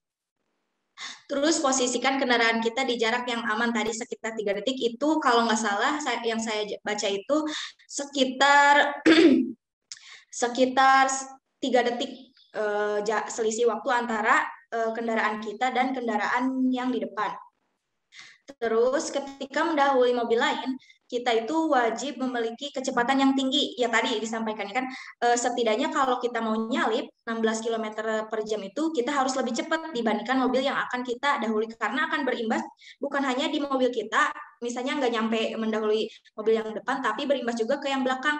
Akan ada resiko yang belakang itu menabrak mobil kita. Gitu.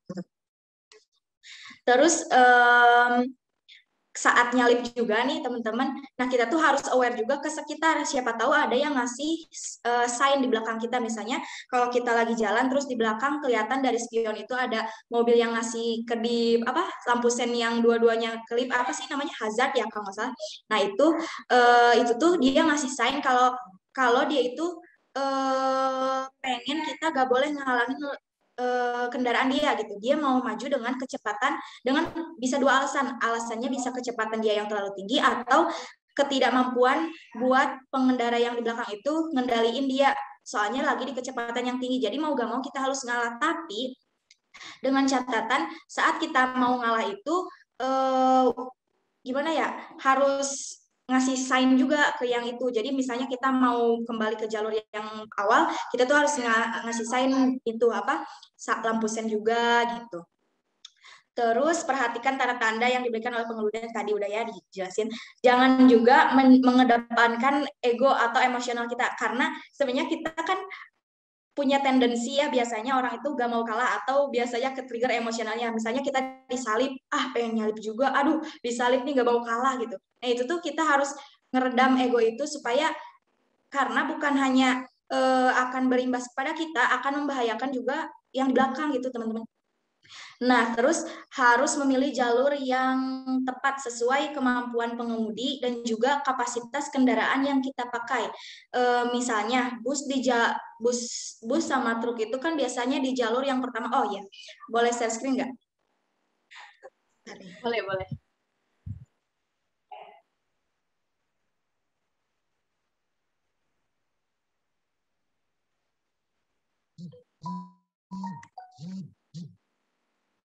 Oh iya ini teman-teman. Nah ini itu dari kasus Vanessa Angel itu bisa lihat ya dianalisis oleh sudut sipil, yaitu menghitung kalau kecepatannya itu melampaui batas maksimal yaitu 160 km per jam. Itu teman-teman. Terus saya mau ngasih sharing nih tentang apa yang aku dapat dari web ini. Jadi sebenarnya fungsi dari lajur-lajur di tol itu berbeda-beda teman-teman. Ada bahu jalan tadi itu sebagai dipakai untuk keadaan emergensi aja. Terus ada lajur yang paling kiri, lajur yang paling kanan, dan juga bahu dalam. Jadi untuk lajur kiri itu untuk mobil yang berkecepatan tidak bisa melebihi 70 atau 80. Jadi berkecepatan maksimalnya 60 atau 70 yang lambat lah teman-teman. Terus juga mobil-mobil yang bermuatan besar kayak bus, truk itu kan di sini di lajur kiri. Karena kalau misalnya mereka mengambil jalur kanan itu akan beresiko atau menghalangi pengguna jalan yang lain yang berkecepatan lebih tinggi teman-teman. Nah untuk lajur kanan sendiri itu tuh biasanya digunain untuk kendaraan-kendaraan yang bisa atau berkemampuan untuk memiliki kecepatan yang tinggi dan juga ini dia itu berkemampuan untuk menyalip-nyalip ini kendaraan lain. Maka dengan kapasitas kendaraan yang tinggi dan kemampuan itu menyalip mobil lain itu biasanya dia akan mengambil lajur kanan. Jadi teman-teman kalau kita merasa kecepatan yang kita punya itu cuman berada di 60-70 itu tuh kita harus milih jalur yang kiri aja dan juga kemampuan pengemudi yang nggak bisa ngendaliin mobil dengan benar gitu ya supaya dalam kecepatan tinggi terutama lebih baik kita pilih lajur yang kiri saja teman-teman. Terus apa lagi ya? Udah sih kalau dari aku segitu. Makasih teman-teman. Oke, makasih Yanki udah nambahin banyak banget dan udah ngejelasin detail ya, alhamdulillah. Terus teman-teman di sini ada lagi yang mau nambahin?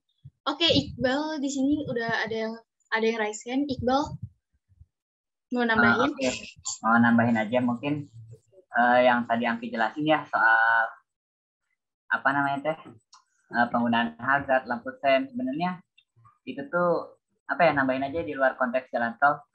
Ya itu juga perlu gitu buat kita sebagai pengendara, baik itu pengendara mobil ataupun motor. Nah kalau apa ya, mungkin ini pelajaran yang nggak dijelasin secara langsung mungkin ya, tapi biasanya ada gitu di apa di sekitar kita, ada juga yang nyebutnya tata krama lalu lintas lah. Emang gitu, ini tuh nggak apa ya, nggak ada resminya, cuman teman-teman juga harus tahu gitu ketika mau nyalip ya pakai sen kanan. Terus kalau misalnya kita mau ini nih, misalnya mau touring nih, mungkin ntar 20 mau touring misalnya kemana gitu. Kan kalau touring pengen cepet nih, tapi kan banyakan nih, ya gunain kalau misalnya motor-motor sekarang yang 110 cc, insya Allah udah ada hazardnya tuh. Nah, usahain pakai hazard biar yang di depan kita kalau disalip juga ngalah gitu. Biar yang teman-teman di belakang kita juga salipnya enak gitu ya. Ya ini bahas ini aja ya, nggak apa-apa ya. Terus juga penggunaan hazard tuh bukan cuma buat nyalip ya. Jadi ketika mungkin kendaraan teman-teman lagi ada masalah dan kendaraan teman-teman tuh ada hazardnya, gunakan lajur sebelah kiri, terus gunakan hazard biar pengendara lain tahu kalau kendaraan teman-teman tuh lagi ada masalah. Jadi pengendara lain nggak apa namanya teh ke jalur yang teman-teman pakai gitu. Terus mungkin tata krama lalu lintas yang lainnya banyak sih teman-teman bisa pelajari sendiri gitu. Soalnya tiap orang juga punya persepsinya beda-beda. Soalnya emang belum ada resminya gimana. Ya kayak misalnya hal kecil aja, kalau misalnya teman-teman di gang, di pertigaan lah. Terus teman-teman pas pakai mobil tuh nggak bisa lihat nih kanan kiri. Nah teman-teman nggak mungkin pakai klakson kan kalau di gang tuh sempit. Kalau malam-malam teman-teman bisa akalin menggunakan lampu ini, tembak dekat jauh. Tahu nggak kalau di mobil ada tembak dekat jauhnya? Nah teman-teman bisa pakai itu juga bisa buat di tikungan.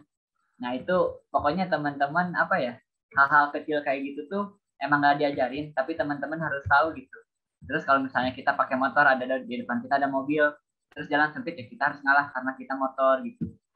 Terus kalau misalnya kita pakai mobil, di depan kita ada truk, ya kita yang sebagai kendaraan yang lebih kecil harus ngalah. Nah kayak gitu tuh apa ya, nggak diajarin, cuman teman-teman harus bisa. Itu aja sih tambahan dari saya. Oke, makasih banyak Iqbal udah nambahin ya. Teman-teman kayaknya udah cukup ya. Udah banyak banget dijabarin tadi diskusi antara Anki, Iqbal, dan Ade Usep. Oke, teman-teman disimpulin ya. Untuk pertanyaan yang nomor 5, bagaimana berkendara dengan aman di jalan tol? Jadi kesimpulannya adalah ada beberapa poinnya teman-teman di sini. Yang pertama, kendaraan dan pengemudi harus dalam kondisi prima. Lalu cepat, kondisi berkendaranya harus cepat, tapi stabil atau konstan dan tidak ugal-ugalan. Lalu kenali jenis kendaraan yang dipakai. Lalu perhatikan tanda-tanda yang diberikan oleh pengemudi lain. Lalu ketahui area mana saja yang memiliki potensi tinggi untuk terjadi kecelakaan. Lalu ketika mendahului mobil lain, diusahakan kecepatan 16 km per jam lebih cepat dibandingkan dengan mobil yang akan didahului. Lalu yang terakhir yaitu jangan pernah kembali mundur ke lajur asal saat mendahului kendaraan. Oke teman-teman, kita langsung lanjut ke pertanyaan yang selanjutnya.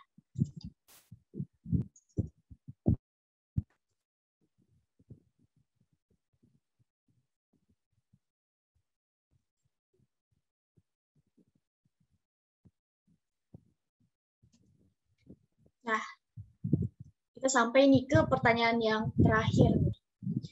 Berdasarkan video yang viral beberapa waktu lalu yang diunggah oleh salah satu akun TikTok yang menyebutkan bahwa jalan tol di Indonesia tidak aman dikarenakan beberapa aspek, yaitu beton pembatas jalur dan permukaan jalan dari beton. Nah, jadi apakah benar nih jalan tol di Indonesia tidak aman? Oke, teman-teman di sini mungkin yang udah punya pendapatnya nih dari yang setelah kita jabarkan dari pertanyaan-pertanyaan sebelumnya. Bisa langsung klik raise hand aja, nanti saya akan mempersilakan berbicara.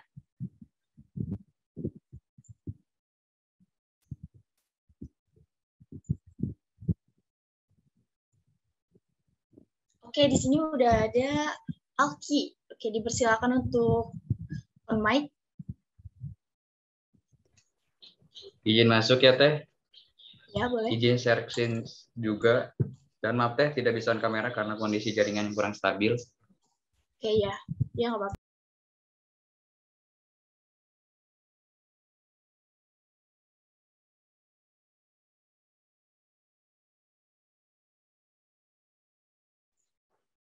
Kesimpulannya, berdasarkan fakta yang saya dapatkan adalah jalan tol di Indonesia bisa dikatakan tidak aman, tetapi layak untuk dipakai karena memang sudah memenuhi standar pembuatan jalan tol.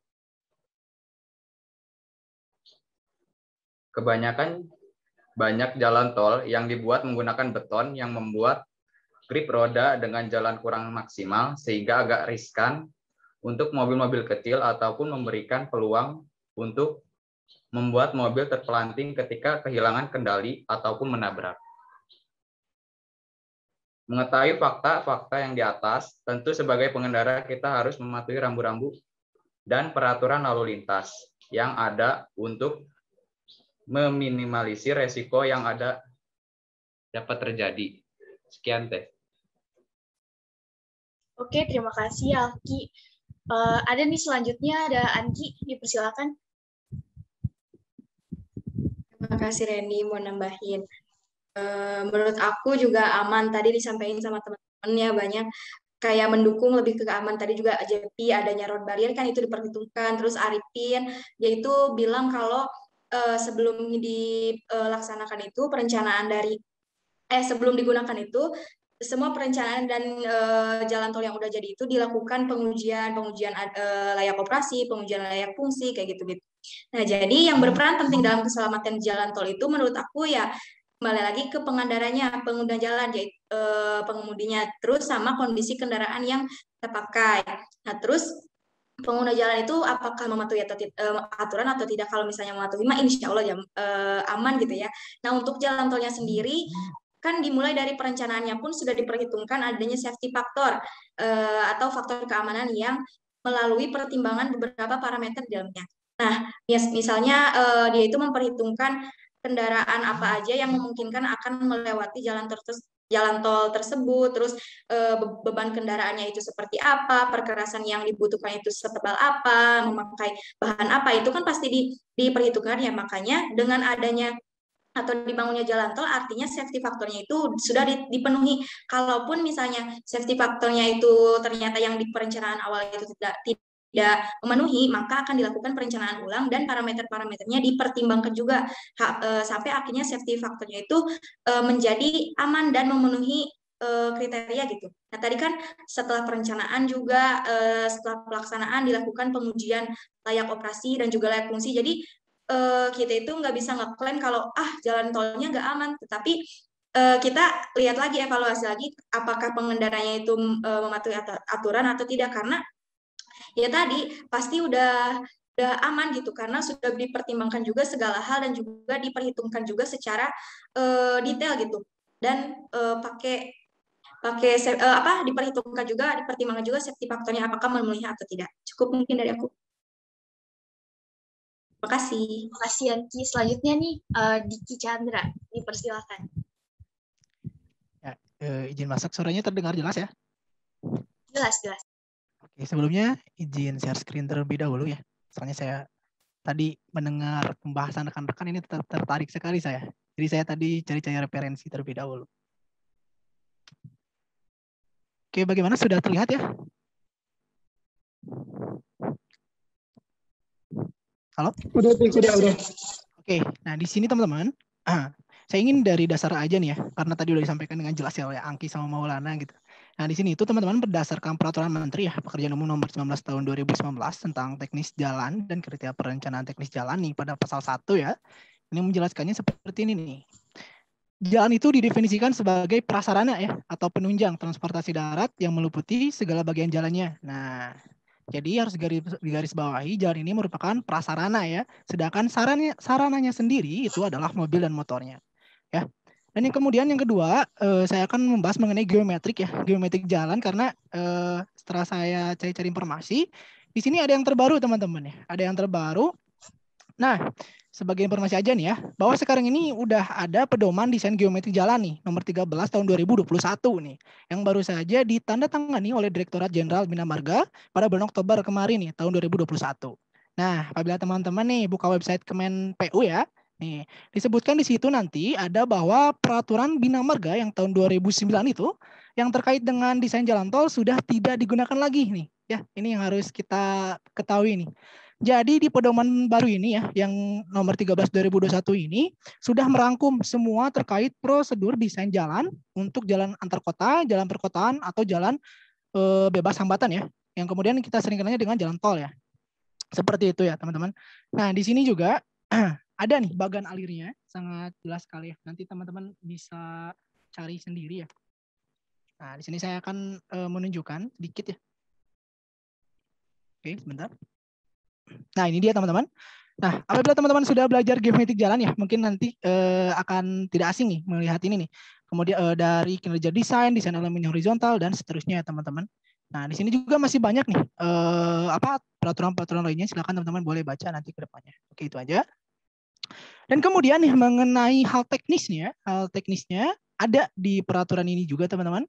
Sebentar saya akan buka terlebih dahulu. Oke.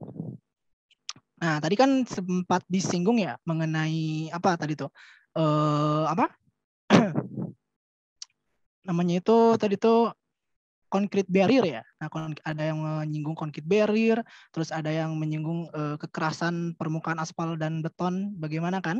Nah, di sini di tabel 55 ya mengenai teknisnya, desain teknis kekerasan jalannya teman-teman untuk JBH ya atau jalan bebas hambatan, jalan tol. Nah, di sini itu ada yang namanya itu lebar median ya. Nah, lebar median yang direndahkan dan juga ditinggikan. Nah, yang direndahkan ini adalah prinsip jalan yang tidak menggunakan concrete barrier ya atau yang semacamnya. Seperti itu. Ini menggunakan lahan bebas ini tuh. Seperti yang disinggung oleh siapa tadi? Ya, ini atau siapa ya tadi itu. Nah, di sini untuk lebar medianya yang direndahkannya atau tidak menggunakan concrete barrier itu adalah 9 meter. Beda halnya dengan ditinggikan atau kita menggunakan concrete barrier ya. Di sini tuh tergantung dari kecepatannya teman-teman ya. Ketika kecepatannya lebih dari 80 km per jam, yang digunakannya itu adalah 3,5 meter. Nah, untuk lebar bahu jalan ya, bahu dalam ya yang dibahas sama Anggi tadi kan udah ditunjukkan tuh letaknya di mana. Ini sebesar 1,5 meter seperti itu. Dan untuk lebih jelasnya di sini juga sudah dicantumkan ya teman-teman di peraturan ini. Untuk contohnya, sebentar ya. Saya kasih unjuk. Saya kasih lihat nih. Untuk contoh dari penggunaan yang ini ya. Nah, teman-teman bisa lihat ya di sini ya. Di sini ada yang namanya itu concrete barrier ya. Nah, seperti itu. Dan untuk di sini ini yang tadi ya, yang 9 meter tadi untuk mediannya seperti itu. Ini itu dari jalan tol pada Lenyi pada tahun 2012. Namun untuk saat ini ya pada Lenyi ini sudah menggunakan concrete barrier teman-teman ya. Seperti itu. Boleh teman-teman nanti cari nih di jalan pada Lenyi ini. Oke, seperti itu bahasan sedikit mengenai peraturan yang terbaru ini ya, teman-teman. Nah, kemudian bisa saya lanjutkan mengenai jalan tol ya. Pertanyaan kan sudah aman atau tidak ya. Dan juga udah dibahas nih oleh rekan-rekan kita ya. Tadi Angki juga sudah bilang nih. Memang benar ya, sebenarnya semua jalan tol itu sudah memenuhi uji layak fungsi nih. Dan juga uji layak operasi kan. Sesuai dengan standar manajemen dan keselamatan lalu lintas. Nah, karena kan Kemen PUPR juga kan sudah menjelaskan gitu. Sebelum jalan tol itu digunakan, mulai dari tahap studi kelayakan kan. Nah, itu diperhitungkan juga teknis secara menyeluruh ya. Nah, mulai dari struktur kan, keselamatan dan lainnya, tadi sudah disebutkan sama Angki. Nah, apabila nanti dalam perhitungan menghasilkan tidak aman, nah yang udah disinggung juga sama Hilmi tadi kan, nah itu akan kita hitung kembali ya, perhitungan itu tidak akan direalisasikan, seperti itu teman-teman. Dan saya bisa bilang gitu ya, pendapat saya ini. Nah, apabila ada yang mengatakan jalan tol sekarang itu tidak aman gitu ya, itu bisa saya bilang itu keliru ya. Nah, karena kalau seperti itu, maka jalan tol tersebut nih tidak boleh dilalui. Kalau dilalui, pasti akan ada risiko besar yang akan terjadi. Seperti itu ya teman-teman. Dan di sini, nah, saya juga tertarik sama yang disampaikan sama Hilmi. Saya langsung searching ya, dan saya ambil teman-teman mengenai tingkat kecelakaan ini. Sumbernya dari Kemenhub nih, tahun 2017. Nah, di sini kan 61% oleh karena faktor manusia ya. Nah, seperti itu ya. Dan seperti yang sudah kita ketahui bahwa jalan itu adalah prasarana kan, sesuai peraturan yang tadi, atau penunjang nih. Maka pengguna prasarana tersebut yang harus mematuhi aturan agar tidak terjadi risiko yang fatal. Nah, itu dia ya. Karena kan kalau misalnya nih kecelakaan-kecelakaan yang terjadi kan, nah untuk contoh misalnya karena pedal rem tidak akan bisa langsung berhenti kan, ketika diinjak pasti akan namanya itu slip ya. Nah kayak gitu ya, kecepatan yang tinggi. Nah sehingga harus jaga jarak aman tuh. Udah dikasih tahu sama Anggi kan, 3 detik ya. Nah kemudian kondisi penggunanya atau pengemudinya harus diperhatikan. Seperti itu ya. Dan mengenai kekasaran nih teman-teman, kekasaran beton atau aspal ya. Kita bisa lihat di sini ada ya. Bentar.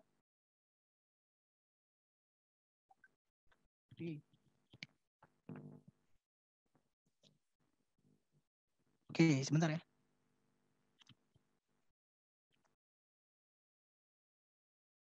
Nah, emang benar ya teman-teman bahwasanya stiffness ya atau kekasaran beton itu lebih kasar daripada si aspal ya teman-teman. Nah ini tuh yang berpengaruhnya itu adalah ini nih, IRI nih ya. Ini tuh International Roughness Index ya. Nah karena aspal itu lebih kecil nilai IRI ini teman-teman ya dibanding dengan si beton. Seperti itu. Dan saya mungkin simpulkan dari argumen saya ini. Jadi kalau pendapat saya ini, jalan tol di Indonesia itu aman ya. Hanya yang harus digarisbawahi adalah pemberian edukasi nih kepada pengguna jalan tol agar mematuhi semua peraturan yang ada. Seperti itu mungkin, mohon maaf bila ada kata-kata yang salah. Saya kembalikan kepada moderator. Oke, terima kasih banyak nih teman-teman. Oh ya, ada lagi nih yang mau nambahin nih, Hilmi. Izin masuk lagi ya. Tadi setuju banget sama Diki tuh, Diki udah ngeliatin SNI yang terbaru ya, Diki. Nah, dengan adanya SNI yang terbaru itu, jadi perencanaan jalan tol ataupun jalan yang lainnya itu jadi lebih aman gitu. Nah, saya di sini mau share screen bentar ya. Mau memperkuat argumen yang tadi, apakah jalan tol itu benar-benar aman atau enggak sih? Nah, saya dapat data dari BPS ya. Ini di tol Jagorawi lah contoh kasusnya. Di tahun 2020 itu di tol Jagorawi itu ada sekitar ada 123. Sebentar. Nah, ini totalnya ada di sini ada sekitar sekian kendaraan yang melintas. Terus di sini ada jumlah kecelakaan di tol Jagorawi ini tuh di tahun 2020 ya. Nah, ini ada total kecelakaannya sekian, terus jumlah korban meninggalnya juga sekian. Nah, saya tadi coba ngitung-ngitung nih. Nah, ini kan dapatlah jumlah kendaraan yang melintas berapa, jumlah kecelakaan sama jumlah kematian. Nah, tadi saya coba ngitung-ngitung accident rate-nya itu seberapa, terus death rate-nya itu berapa. Nah, accident rate itu tingkat kecelakaan ya, berapa, terus sama tingkat kematian. Nah, setelah dihitung, dengan asumsi satu kendaraan itu ada 2 orang ya, isinya, ini didapat, jadi ada 42 sekian, 0,00 sekian persen, dimana kalau dikonversiin, ini jadi ada 43 kecelakaan dari 100 juta kendaraan yang melintas. Terus juga ada 3 kematian dari 100 juta kendaraan yang melintas. Jadi bisa disimpulin lah jalan tol ini tuh aman gitu lah. Mungkin cukup dari saya. Mungkin ada teman-teman yang mau nambahin. Oke, teman-teman, berhubung emang waktunya udah habis ya, teman-teman langsung saya simpulkan aja untuk yang pertanyaan yang nomor 6 nih, atau kesimpulan. Apakah jalan tol di Indonesia tidak aman? Jawabannya, jalan tol di Indonesia aman. Jadi jalan tol di Indonesia aman dan segala kecelakaan dapat terhindar jika segala faktor berkendara diperhatikan.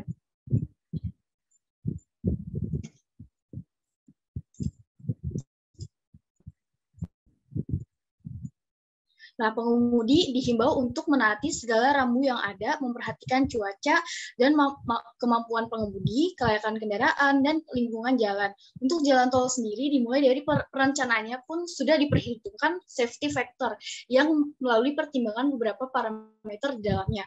Maka dengan sudah adanya atau dibangunnya sebuah jalan tol, artinya safety faktornya sudah terpenuhi. Dan tentunya diperlukan pemberian edukasi nih kepada para pengguna jalan tol agar mematuhi semua peraturan yang ada. Oke, alhamdulillahirrahmanirrahim, kita udah sampai di penghujung acara, udah selesai semuanya, bahan-bahan udah habis semua kita diskusiin hari ini. Sekarang kita sesi dokumentasi terlebih dahulu. Jadi teman-teman di sini bisa langsung on cam aja ya untuk sesi dokumentasi. Oke. Teman-teman yang tidak berhalangan untuk on cam, tolong dinyalakan kameranya ya teman-teman untuk dokumentasi. Oke, Reni, aku ambil alihnya untuk dokumentasi. Anggi beri aba-aba ya nanti. Siap. Oke teman-teman, boleh gaya ya, yang segaya mungkin, yang secakep mungkin. Biar dokumentasinya bagus, oke? Oke, buat slide 1 dulu. 1, 2, 3. Masih ada yang off cam. Ini Julian, Agung, sama Vina Amalia, terus Alki. Oh, Alki tadi jaringannya ya. Julian, Agung, sama Vina, gimana? Mau ikut gak? Nah, begitu dong. Oke. Ucup, Uskup, masa sih nggak on cam? Ya udah. Oke deh, aku ulang lagi ya. Oke, 1, 2, 3. Slow. Oke, buat slide kedua ya. Siap-siap guys. Di sini masih banyak nih yang masih off cam. Yang lainnya gimana? Ada Farhar, ada Putri, Herlina, ada teman-teman yang nggak berhalangan untuk on cam, nyalakan kamera ya. Bang Aldian, Arif Muhammad, Sasabila, Laska. Yang lainnya gimana? Ya udah. Kalau aku hitung sampai 3 ya, aku tunggu. Kalau enggak, aku langsung aja foto. Udah oke. Aku langsung aja ya. Buat slide kedua boleh gaya 1, 2, 3. Oke, sip. Udah. Makasih teman-teman. Makasih Yanki. Oke, ditutup aja ya teman-teman. Makasih banyak udah ngikutin acara ini dari awal sampai akhir dan udah berpartisipasi aktif juga ya teman-teman. Kurang lebihnya mohon dimaafkan. Wassalamualaikum warahmatullahi wabarakatuh. Jangan lupa untuk isi link feedback dan absensi ya, sudah di-share di grup. Teman-teman jangan lupa ya. Terima kasih.